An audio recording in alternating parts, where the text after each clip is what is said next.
The 21st century has allowed people to explore who they are and their beliefs like no other time period in history.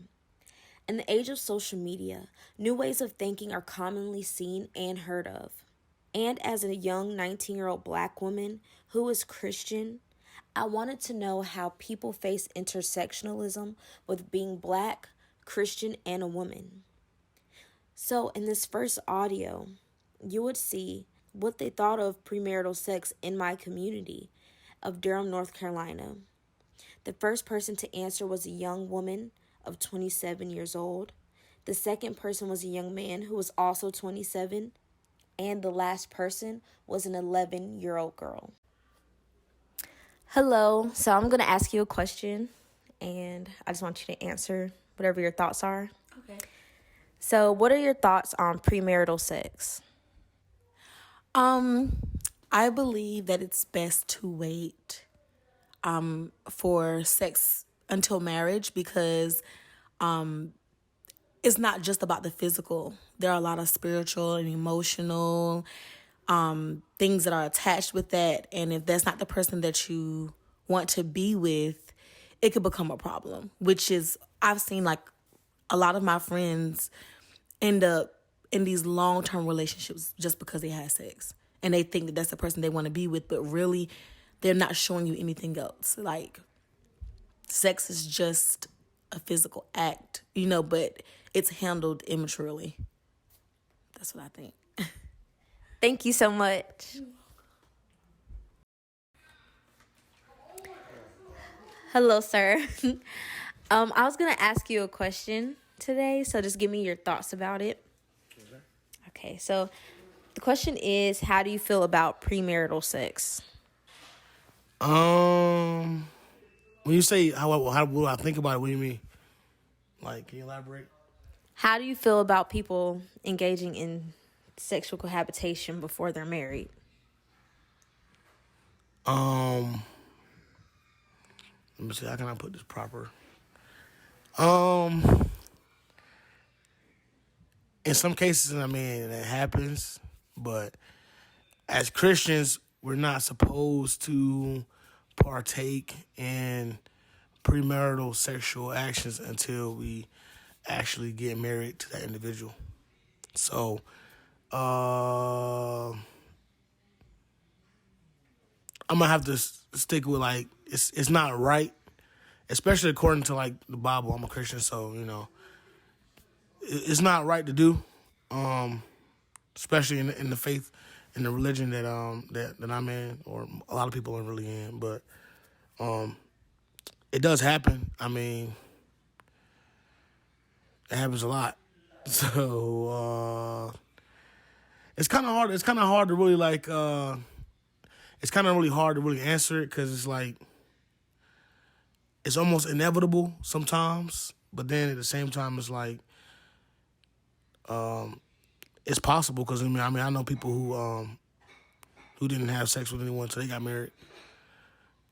Yeah. Thank you so much for your time.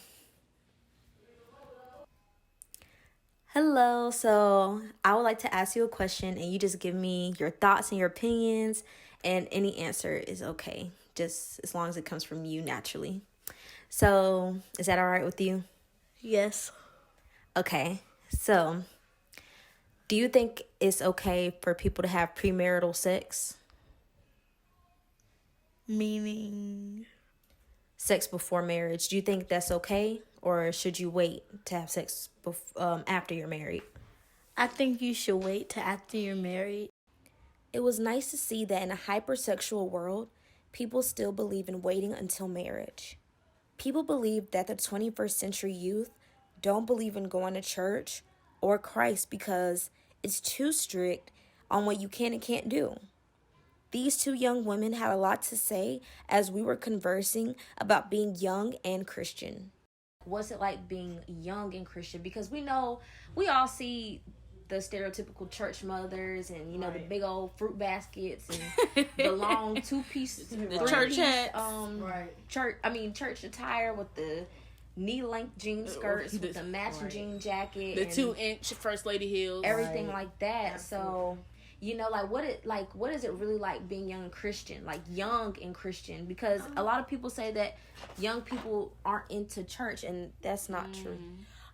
Actually, being young and Christian is fun. Like, we still go skating, we still have a good time. We can still even throw parties. Like, you can have a good time and it not be raunchy. Or most of the time, when it becomes what they say, quote unquote, worldly, is like the lustfulness of like the things of the world, or like the seduction and the perversion of the things that's out here.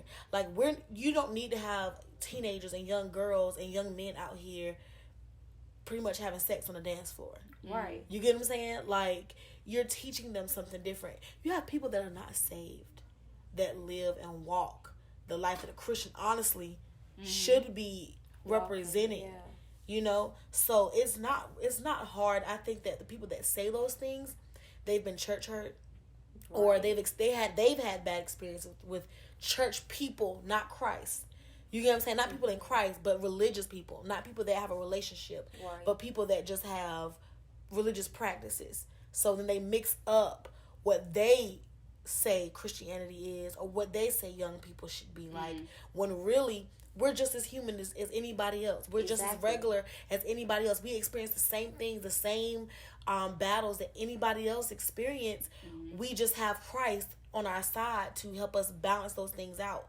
And it's the joy that you have. It's the fruit of the Spirit. And also that reminded me, like, when I was in high school, people, like, once I hit junior year, I developed a stronger relationship with God, because, you know, it's kind of like, for a moment, I didn't go to church, and then I found the new church that I'm actually still at now.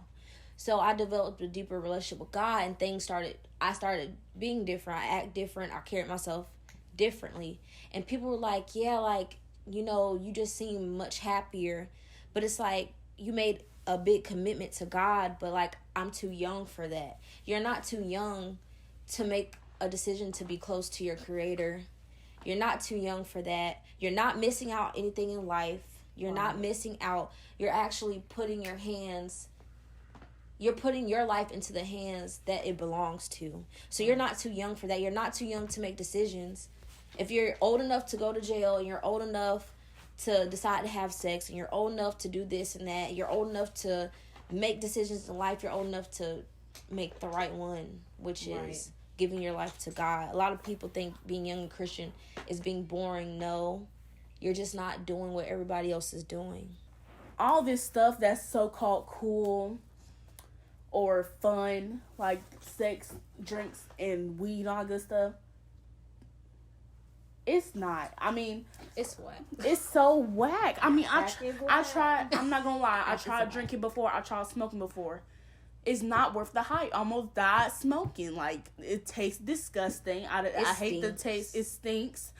It makes you look old. You get smoker lips. I don't like that. I don't like it at all. Drinking is nasty. Alcohol is nasty to me. Yeah. What is the what? People are lying. What people are lying? What is the? I don't understand what the hype is. You're willing to face this. You're willing to stick with this thing. But that can cause some harm, and it's nasty. I don't understand. That's what I don't understand with some people. Yeah. That's what I don't get.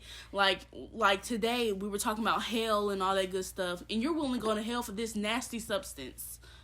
Yeah, and it's really the things that's behind that, like, Yeah. because it's like the spirit that comes with it, and it Right. becomes a stronghold.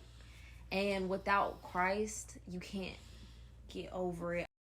Philippians 4:13 says, I can do all things through Christ who strengthens me. He is our ultimate keeper and waymaker in this hectic world that we live in. Whether the stronghold is drugs, alcohol, abuse, or self-hatred, He is there through it all to deliver us. We just have to be open and accept it. Colorism is a major stumbling block in many people's lives, but with God, I have overcame it. As a young child, I wanted to be just like my mother. I played in all of her makeup, put on her high heel shoes, straightened my hair just like hers, and threw on cute dresses just as she would. At that age, she was the most beautiful woman in the world to me. Other people thought so as well. I remember when she visited my elementary school. The kids told me how pretty they thought she was, and they also told me that I didn't really look like her. They also asked why I was so much darker than her, and if she was my real mother. I didn't know the proper term for what I was experiencing, but I knew that the comments I received on my skin color received and created long-lasting damage. Colorism is the proper term for what many people with darker skin tones experience. It is a prejudice or discrimination against people with darker pigments, usually among people of the same culture or ethnic group. For years, it has monopolied the media and caused a lack of representation. And as a community, we need to effectively combat it. Many people love the media, whether it's in newspaper form, magazine, television, or in movies. The world indulges in it and makes it their reality. Sadly, our reality is warped. The scales of the beauty standard have been tipped in favor of lighter skin, slimmer Eurocentric features, and bodies. This has really been our reality and has caused a lack of representation for darker black people. The covers of Vogue, InStyle, and Vanity Fair have outraged people because of their role in whitewashing black people. Colorism in High Fashion is a 2019 article created by The Pudding. They analyzed the last 19 years of Vogue's covers and calculated how light the skin of a model was through pixelation and removed the color hue and saturation of each image. Their study showed that in the past 19 years of Vogue's 228 issues, 226 of them being women's covers, there were about 4 women who were dark-skinned. The darkest woman being Lupita Nyong'o. For my entire 19 years of living, there has only been about 4 women who look like me on the cover of a world-famous magazine. This inherently told me and everyone who looks like me that we aren't beautiful enough to be on the cover of a magazine. Stereotypes stem from what we see and internalize. Stereotypes such as darker black people are ugly or are thugs, aggressive, nappy-headed, loud, fat, dumb, and unsuccessful. We're often made to be the butt of every joke and the loudmouth, sick sidekick to our beautiful, intelligent, and civilized counterparts. Some of our favorite black sitcoms display this as well. Martin was one of my favorite shows. His girlfriend was Gina, and her best friend was Pam. Gina was light-skinned and was constantly being drooled over, as Pam was referred to as aggressive, a donkey, camel, masculine, and undesirable. Characteristics such as these were labeled on artists such as Tiana Taylor and Ari Lennox. A man tweeted, Ari Lennox and Tiana Taylor's ability to have dangerously high sex appeal while simultaneously looking like Rottweilers will always amaze me. Black features and skin shouldn't be compared to animals, food, or things that remind you of it. Another prime example would be how the media picked on Blue Ivy, Beyonce and Jay-Z's firstborn, for her features for years, comparing her and her father to monkeys and dogs as a baby by the black community is very traumatizing. Actress and singer Zendaya Coleman effectively combats colorism by recognizing her light-skin privilege. She asked her agents to submit her for roles that call for white women so she doesn't take space from her darker sisters. Understanding the lack of opportunity there is for black people is a step in the right direction. As a community, how can we expect the world to respect us if we're divided amongst ourselves? To effectively combat colorism, we need to learn to appreciate all shades of black. Every hair texture, nose, lip, waist, hip size and shape, personality, and background. Genesis 1:27 says, God created man in his own image, and the image of God created he him. Male and female created he them. God created us and made no mistakes. Whether you are dark-skinned, light-skinned, medium-toned, or albino, Psalms 139:14 says, I will praise thee, for I am fearfully and wonderfully made. Marvelous are thy works, and that my soul knoweth right well. As a woman, you need to know you're beautiful and uplift the next young lady as well. I interviewed an amazing woman who was a spiritual mother to many people, and not only Durham, but around the world. Make sure you take out your pen and paper and get to a quiet place because we're going to be discussing what it really means to be a lady. Today's guest is an incredible woman of God, wife, and mother. She stays true to herself while breaking out of the stereotypical box people place first ladies in. She's also going to be spilling the tea on how to have a thriving love life, self-care tips, and more. Here's my interview with Lady Alice Bennett. What does it mean to be a lady? To be a lady. Well, first you have to be a female. To be a lady, I would say an adult, but a young adult. I think once you're, I say 35, you're more becoming a woman. So when I think of a lady, I think of a younger person. But to add more to that, to be a lady will be someone how they carry themselves. A person who, the way, you carry yourself in the streets, how you behave around, your family or friends, the things you do, what you wear, the company that you keep. What does being a first lady mean to you? And what's it like? And also to follow up, do you think being a lady and a first lady are the same thing? Or is there a difference? Well, to be honest, Tiff, I don't really like the term first lady. I think that's just something that is used, especially in the African American culture. First lady, it is a term that has just been used, I guess, for generations. I to be honest, I really don't think that much of it. I don't particularly care for it. I know they do use it. I know our ministry use it. I'm just his wife. So, I'm just Alice. I don't, because when I think of first ladies, I think of old women back in the day that wore their matching hats and suits. And that's not me. I'm not flamboyant. I don't do the hats. I don't do the matching suits. In fact, I don't even like suits unless this is a pantsuit. But I don't like dress suits.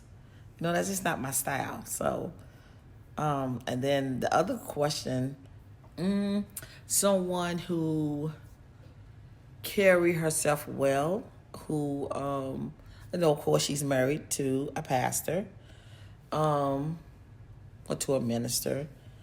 Someone who shows how to be a lady, how not to embarrass her husband for one thing, not to embarrass her husband.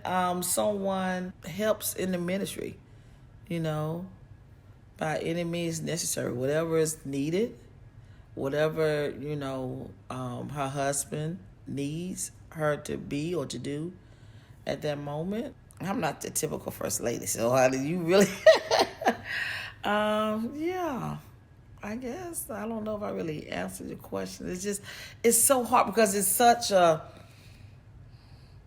that terminology. Gosh, it's just so. What's the word I'm looking for? I don't really have the terminology for it. I think you were expressing like a stereotype that people put on first ladies. Like when you mentioned the hats and the doilies and the dress suits, everything's matching. It looks like they have fruit baskets on their head. Yes. Like, absolutely. Yeah, like the stereotype. So Did people ever pressure you to be that type of leading lady? Oh, yes, ma'am. Absolutely. Especially in the very beginning of our ministry. Oh, yes. It was, this is what is expected. This is what you need to do. This is what you need to wear. This is how you need to carry yourself. Blah, blah, blah. And I'm not going to say that I didn't try, because I did. But I had to be true to myself. And I was like, no. And so I had a heart to heart, in depth conversation with my husband. And I told him, this is what I like, this is what I don't like. And I'm just so glad that he was like, just be me. That's all I needed to hear, even though I was going to do that anyway. But it made it easier. And so, oh, yeah. It's great to hear that you're just being you and that your husband supported you through that. And I know that you and your husband will be celebrating 29 years this year. So congratulations to that. Thank you. So how do you keep a strong relationship? Through communication. You have to have that. Of course, Christ. I am a Christian. I believe the word of God wholeheartedly, and so does he. We do try our best. We're not perfect. We're very transparent, and we just open. And we honest with one another. But yeah, I would definitely say communication. I can't express that enough, because you have so many relationships where people they don't talk to one another.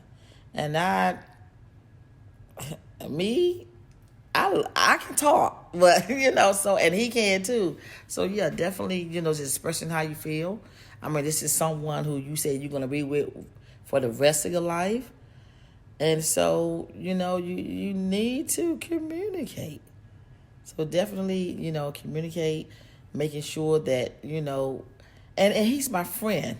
So, it wasn't just like, oh, we fell in love and da da da da. We was friends first. You mentioned communication being a vital part of you and your husband's marriage and having a strong relationship with Christ within it. So do you believe that you can get married before you find Christ, or should a woman already have Christ before they get married? Before you get married, I think both of you, not just the woman, but the male too. Both should have Christ. But not everybody believe that there is a Christ. But you asking me, and in my opinion, yes, both needs to have Christ. So what do you recommend women can do for self-care? Oh, honey, travel, eat, laugh, go out with your girlfriends, just spend time with your family.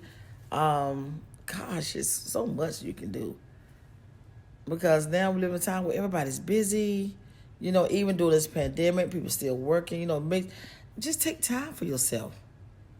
Make sure that, you get away to yourself. If it's just read a book, go somewhere quietly, read a book, go get your nails done, feet done, get a massage, take trips, get with a couple of girlfriends, like I said before, and just have a good time. Do what you like to do, what you normally would do if you had the time. Just make the time. I think all women need to hear that. Make time for yourself and really just enjoy spending time to get to know yourself and experience your singleness before you think about being with a man, because you're you first. You have to be whole first in order to be a lady. So what do you believe all women should do in their lifetime before they go? Oh, gosh. Before they kick the bucket. Like what? Gosh, what they need to do. Do whatever it is that you want to do. make sure that there is no regrets. Whether it's start another career or take more trips, spend more time with the family, just whatever it is that rock your boat, you know, that's let me back up. Not whatever, because because you just can't assume that everybody's gonna be thinking logically, but just as long as you're not hurting anybody, and just do whatever. So, y'all heard that. Do whatever it is you need to do to be whole in order to be a lady. Coming from one of our amazing leading ladies. So, I thank you so much, Lady Alice Bennett, for coming out and just talking with me. Oh, you're so welcome.